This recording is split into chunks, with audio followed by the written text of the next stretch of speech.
be absorbed by, guess what? The satellite cells, among other things. Also, the Schwann cells will actually absorb some of that debris as well.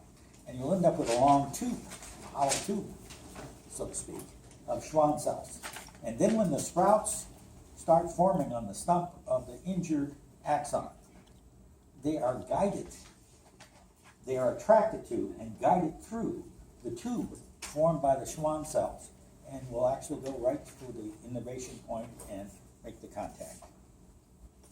And so, in the peripheral nervous system, if you have nerve damage, and the damage is not too extensive, and the ends are still fairly well aligned, it will naturally reinnervate.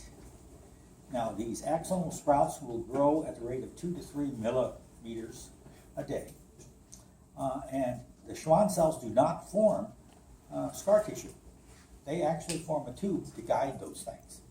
And some very latest stuff shows that the sprouts are attracted to some kind of chemical that is released at the end of the distal part of the Schwann cell tube. So they're being guided even as they grow to the tube. And then once they get into the tube, they accelerate their growth and are guided continuously through the tube, all the way to the end. So they can reinnervate. Okay? Now, here's the story, personal story. You know, I had open heart surgery 4 months ago. And approximately 3 weeks after the surgery, let me tell you, it's miserable. Okay? It hurts like hell. And they cut you wide open down the center, open it up. They actually have an electric saw, and they cut through the sternum and all that. Nasty. Okay. The part I want you to know about is this. Aside from grossing you out, after about 3 weeks post-surgery, okay, a lot of the basic healing was going pretty well. But I noticed something. I noticed that the upper left quadrant of my chest was completely numb. The right upper quadrant was fine. I could feel that with no trouble. Down below, I was fine. But right up here, it was completely numb for this whole area. What do you suppose happened? Why was it numb?